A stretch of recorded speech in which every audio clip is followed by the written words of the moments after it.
মন্ত্রিসভা বাজেটের অনুমোদন 6 জুন 2024 বৃহস্পতিবার।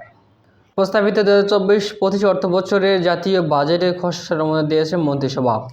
প্রধানমন্ত্রী শেখ হাসিনার সভাপতিত্বে জাতীয় সংসদ ভবনে মন্ত্রিসভা কক্ষে বিশেষ বৈঠকে নতুন অর্থবছরে প্রস্তাবিত বাজেট অনুমোদন দেওয়া হয়।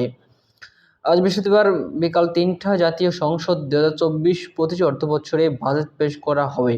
তার আগে প্রধানমন্ত্রীর সভাপতিত্বে এই বিশেষ বৈঠক অনুষ্ঠিত হয়। 2024-25 অর্থবছরের প্রস্তাবিত বাজেটের আকার 7,97,000 কোটি টাকা।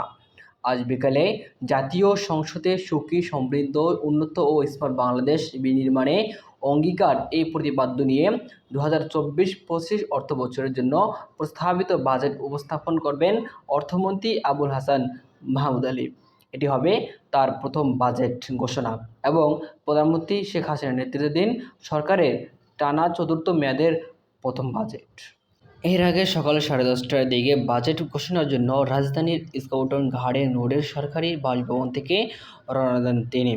পরে বেলা 11:15টার সংসদ পৌঁছান মন্ত্রী। বাসভবন থেকে বেরিয়ে অর্থমন্ত্রী বলেন, যতটুকু সম্ভব ভালো করার চেষ্টা করেছি। সাধারণ মানুষের জীবনযাত্রা সহজ করবে এ বাজেটে।